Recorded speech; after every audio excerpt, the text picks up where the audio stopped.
Hello friends, Radhe Radhe. कैसे हैं आप सब? उम्मीद है सब अच्छे होंगे। आज की इस वीडियो में हम देखने वाले हैं कक्षा 10 की प्रश्नावली 2.1, जिसका नाम है पॉलिनोमियल्स और हिंदी में कहते हैं बहुपद।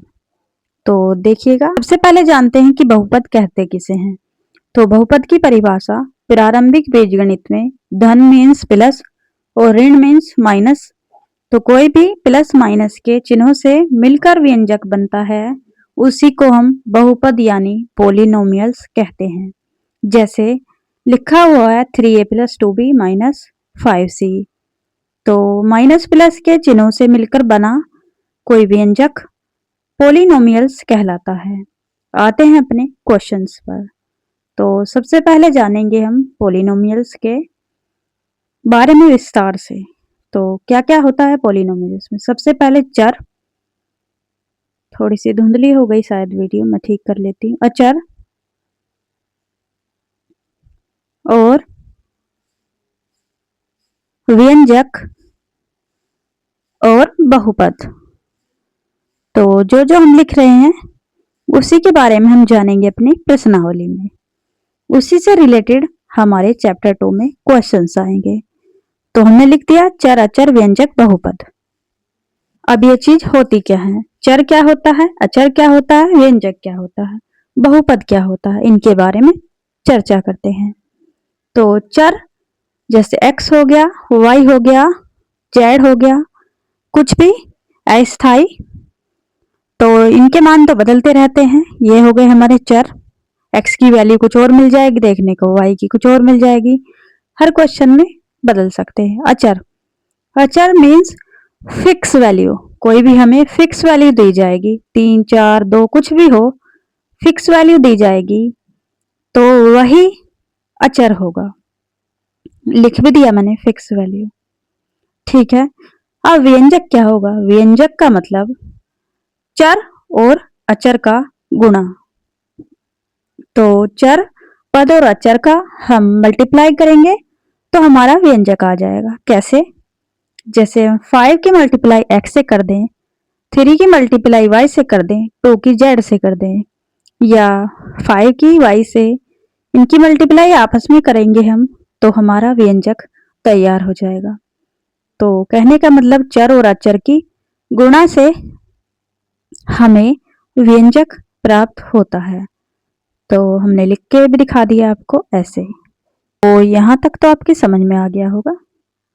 और अब बात करेंगे हम बहुपद की। बहुपद क्या होता है? चर आपको समझ में आ गया, अचर व्यंजक ये सब समझ में आ गया। व्यंजक चर और अचर का मल्टीप्लिकेशन होता है। तो बहुपद क्या होता है? बहुपद होता है, हमने अभी परिभाषा में पढ़ा था कि माइनस प्लस के चिन्हों से मिलकर जो व्यंजक बनता है वही हमारा बहुपद कहलाता है। तो माइनस माइनस हो तब भी प्लस प्लस, कहने का मतलब माइनस प्लस के चिन्हों से मिलकर बनना चाहिए। ऐसा नहीं कि माइनस से ना बने प्लस से ना बने। तो पहले हमने ये लिख दिया 2x² और 5x3। अब हम इसको बहुपद बना देंगे। कब बना देंगे? इसमें माइनस प्लस के साइन ऐड करके। तो व्यंजक में माइनस प्लस के साइन को हम ऐड कर कर बहुपद बना दिए। तो उसका परिभाषा हमने पहले ही बता दी थी, माइनस प्लस के चिन्हों से मिलकर बहुपद बनता है। व्यंजक में माइनस प्लस के चिन्ह लगाए हमने और हमारा बहुपद तैयार। बात करते हैं बहुपद के प्रकार की। तो बहुपद के कितने प्रकार होते हैं ये हम जानने वाले हैं अब। तो वीडियो पसंद आ रही है तो लाइक कर दीजिएगा। तो लिख दिया हमने बहुपद के प्रकार। कितने प्रकार होते हैं हम उदाहरण के साथ जानेंगे। पहला, रैखिक बहुपद, ये लिख दिया हमने। रैखिक बहुपद के बारे में जानते हैं। रैखिक के नाम से ही समझ में आ रहा है कि कैसी हमारी उदाहरण होने वाली है। तो देखिएगा, हम लिखते हैं सबसे पहले ax + b। x की पावर कुछ नहीं है तो 1 माना जाता है। तो ये देखिए, एक घात हो गई तो हमारा रैखिक बहुपद, घात 1 थी तो रैखिक बहुपद। दूसरे की बात करेंगे हम, द्विघात बहुपद। नाम से ही पता चल रहा है, द्विव मीन्स दो, की घात दो होगी तो द्विघात बहुपद कहलाएगा। इसका उदाहरण लिख लेते हैं, उदाहरण की मदद से हमें अच्छे से समझ में आ जाएगा। तो लिखते हैं हम ए एक्स स्क्वायर, दो घात हो गई तो देखिए द्विघात था, दो घात हो गई, प्लस बी एक्स प्लस सी। ठीक है, द्विघात में दो घात, रैखिक में एक घात, मतलब जहां घात नहीं दिख रही वहां एक घात है। तो तीसरा देखिएगा, तीसरे का नाम है त्रिघात बहुपद। तो त्रिघात में, त्रिघात से ही पता चल रहा है नाम से ही कि घात तीन होने वाली है। त्रिघात, जैसे ऊपर वाले में पता चल गया था द्विघात, ऐसे ही इसमें त्रिघात बहुपद। उदाहरण लिख देते हैं, उदाहरण होगा हमारा, घात तीन आएगी तो बनाते हैं हम कोई उदाहरण। ए एक्स की पावर थ्री आ गई, मतलब घात तीन हो गया, तो त्रिघात से ही पता चल गया घात तीन होने वाली थी, plus B X square plus C X plus D. तो इतना तो आपको समझ में आ गया होगा। तो लिख दिया हमने, त्रिघात का पता चल गया, रैखिक द्विघात और त्रिघात से पता चल गया हमें। तो ये बहुपद के प्रकार, उम्मीद है आपकी समझ में आया होगा। रैखिक में एक घात थी, द्विघात में दो घात थी और त्रिघात में तीन घातें थी। तो बताइएगा समझ में आया कि नहीं। वीडियो पसंद आई तो लाइक कीजिएगा। अब देखते हैं बहुपद के घात। बहुपद की घात क्या होती है? बहुपद की घात हमेशा एक पूर्ण संख्या होगी, ये हमेशा याद रखिएगा। जो बात डेफिनेशन में नहीं लिखी गई वो यहाँ मैंने नोट कर दी। बहुपद की घात हमेशा होगी पूर्ण संख्या। पूर्ण संख्या क्या? जैसे पूर्ण संख्या तो एक्सरसाइज फर्स्ट में देखी थी। तो पूर्ण संख्या कौन सी होती हैं? लिखते हैं 0 1 2 3 डैश डैश करके अनंत काल तक जाती हैं। तो वही हमारी पूर्ण संख्या होती है, हमेशा घात पूर्ण संख्या होगी, ये याद रखिएगा। अब देखते हैं एग्जाम्पल, आप पहचानिएगा कि बहुपद है या नहीं है। बहुपद की पहचान करके हम अपने क्वेश्चन को पक्का कर लेते हैं। आइए देखते हैं कि आपको समझ में आया कि नहीं आया। ये खींच दी हमने इधर लाइन, थोड़ा सा खिसका देते हैं, स्पेस हो जाएगा, ये हो गया स्पेस। तो अब हम पहचानते हैं बहुपद, लिखते हैं बहुपद की पहचान। बहुपद की पहचान तो लिख दिया हमने। अब हम लिखेंगे कोई बहुपद और आप बताइएगा कि बहुपद है कि नहीं है। मान लिया कुछ भी व्यंजक दे दिया तो उसका पता कैसे चलेगा कि ये बहुपद है? तो हम लिखते हैं और जांच करते हैं। तो ये लिखा है पहला क्वेश्चन, दूसरा लिख देते हैं हम,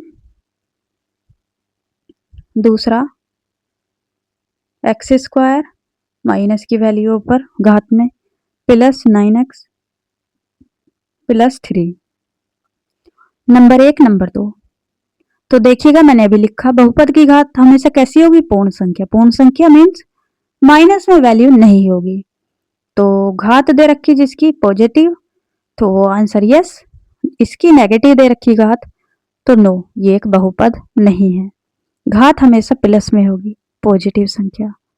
तो उम्मीद है आपके समझ में आ गया होगा बहुपद की पहचान हमें करनी कैसे है। तो कैसी लगी वीडियो कमेंट सेक्शन में बता दीजिएगा और वीडियो पसंद आए तो लाइक कर दीजिएगा। आते हैं अपनी वीडियो में, थोड़ा सा आगे बढ़ते हैं। यहाँ तक तो कोई डाउट नहीं होगा। चर अचर व्यंजक बहुपद पढ़ लिए, बहुपद के प्रकार पढ़ लिए हमने, और इनकी घात हमेशा कैसी होगी? एक पूर्ण संख्या होगी। ठीक है, चर एक्स वाई जेड कुछ भी, और अचर होगा हमेशा फिक्स वैल्यू, और व्यंजक चर की और अचर की मल्टीप्लाई कर देंगे, और बहुपद माइनस प्लस के चिन्हों से मिलकर बना होगा। व्यंजक में माइनस प्लस के चिन्ह मिलाकर बनाया जाएगा बहुपद। बहुपद के प्रकार देख लिए, एक घात हो तो रैखिक, दो घात हो तो देवघात, तीन घात हो तो त्रिघात। तो देखिएगा बहुपद की घात के बारे में बात करते हैं कि बहुपद की घात क्या होगी। तो पहले तो हम लिखते हैं एक बहुपद। नंबर 1, x की power 3 plus 2x square plus 3x plus 4 लिख दिया हमने। अब हम इसमें देखेंगे बहुपद की घात। बहुपद की घात वही होगी जो सबसे हाईएस्ट पावर होगी, जो सबसे बड़ी घात होगी। तो बड़ी घात देखिएगा क्या है, जहां कुछ नहीं लिखा वहां 1 था। और सबसे बड़ी घात क्या है, 3 है। सबसे बड़ी घात ही हमारा बहुपद की घात होगी। तो लिख भी दिया मैंने, सबसे बड़ी घात क्या है, यहाँ पर 3 है। तो बहुपद की घात क्या हो जाएगी, 3 ही हो जाएगी। बहुपद की घात 3। तो उम्मीद है आपके समझ में आया होगा कि बहुपद की घात क्या होता है। तो एक एग्जाम्पल आपके लिए दे देते हैं, आप बताइएगा कि बहुपद की घात क्या है। तो लिखते हैं यहाँ पर आपके लिए question, x square minus root 15। तो इसमें बहुपद की घात आप बताइएगा। तो उम्मीद है आपकी समझ में आएगा। अब बहुपद के शून्यांक, बहुपद के शून्यांक को देखते हैं।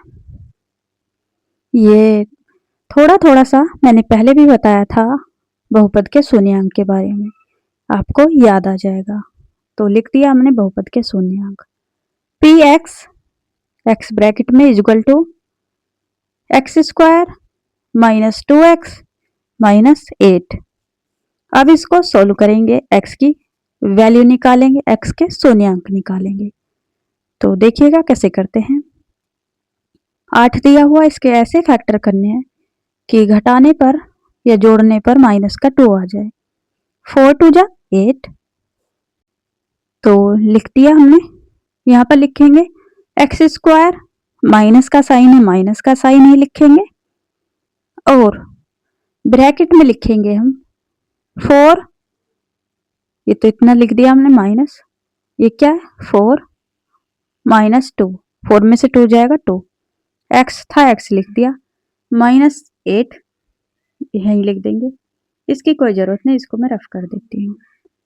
अब देखिएगा हम ऐसे मल्टीप्लाई करेंगे एक्स की और अपने साइन की, एक्स स्क्वायर, पी एक्स लिख दिया पहले मैंने, एक्स स्क्वायर माइनस की मल्टीप्लाई 4 से हुई माइनस 4, माइनस की मल्टीप्लाई माइनस से हुई तो प्लस, एक्स से मल्टीप्लाई होगी 4x और प्लस में 2x और माइनस 8 ऐसा का ऐसा ही।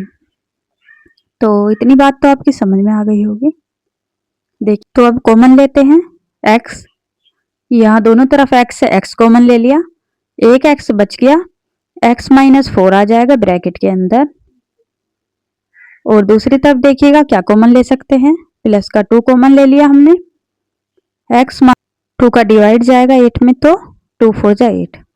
तो आगे हमारे फैक्टर्स, अब इनको हम रखते हैं इधर, थोड़ा सा स्पेस बना लिया हमने, वहां दिखाई नहीं देता आपको, x प्लस 2 और दूसरे ब्रैकेट में x माइनस 4। तो इतना तो आपकी समझ में आ गया होगा, मैंने अलग से भी ये क्वेश्चन समझाए हैं। तो ये तो हम सिर्फ प्रश्नावली में सीखने के लिए कर रहे हैं। अब हम निकालेंगे बहुपद के शून्यांक, जो कि हमने हेडिंग में ही लिख दिया है। तो दिखाई दे रहा है, थोड़ा सा स्पेस और कर लूं मैं, थोड़ा सा शायद स्पेस करना पड़ेगा। लिखते हैं शून्यांक के लिए, शून्यांक के लिए क्या करेंगे हम, शून्यांक के लिए हम x प्लस 2 को 0 के इक्वल रख देंगे। तो देखिएगा P x is equal to 0 लिख दिया हमने। अब हम अपने फैक्टर्स को 0 के इक्वल रख देते हैं, x plus 2 is equal to 0, x minus 4 is equal to 0। तो अब हम शून्यांक निकाल रहे हैं, 2 उधर जाएगा 0 की तरफ तो माइनस का 2 हो जाएगा, और इधर 4 माइनस का था उधर जाएगा प्लस का हो जाएगा। तो शून्यांक आ गए -2 और प्लस का 4। तो उम्मीद है आपकी समझ में आया होगा कि हम शून्यांक कैसे निकालते हैं। तो वीडियो पसंद आए लाइक कीजिएगा, चैनल पर न्यू हो तो चैनल को सब्सक्राइब कर लीजिएगा। अब आते हैं अपने प्रश्नावली के आखिरी पड़ाव पर। तो अब ज्ञात करेंगे हम बहुपद के गुणांक। बहुपद के गुणांक क्या होते हैं? तो हम देखते हैं कि बहुपद के गुणांक क्या होते हैं। ये जो हमने अभी ऊपर लिखा था वही हम दोबारा से लिख देंगे। px ब्रैकेट में equal to x square minus 2x minus 8, ऐसे ही लिख दिया। इसी में हम बताएंगे कि बहुपद के गुणांक क्या होते हैं। बहुपद के शून्यांक तो हमने सीख लिए, अब बहुपद के गुणांक भी सीख लेते हैं। तो देखिएगा, लिखते हैं a की पावर क्या है? देखिए x क्या है? जहाँ कुछ नहीं होता वहाँ 1 मान लेते हैं, तो 1, a आ गया 1, b क्या है हमारा? b है हमारा -2, c देखिएगा c क्या है? -8। तो ये है हमारे बहुपद के गुणांक। तो मैं लिख भी दिया मैंने, उम्मीद है आपके समझ में आया होगा। एक्स स्क्वायर था, 1 मान लेंगे, जहाँ कुछ नहीं दिखता वहाँ 1 होता है, a b c लिख दिया। तो ये हमारे आ गए बहुपद के गुणांक निकल के। तो उम्मीद है आपकी समझ में आया होगा। कैसी लगी आपको वीडियो कमेंट सेक्शन में जरूर बताइएगा। वीडियो पसंद आई तो हाइप कर दीजिएगा। चैनल पर न्यू है तो चैनल को सब्सक्राइब कर लीजिएगा। मिलते हैं आपसे नेक्स्ट वीडियो में, तब तक के लिए सभी को जय श्री राधे कृष्णा। वीडियो पूरी देखने के लिए थैंक यू सो मच।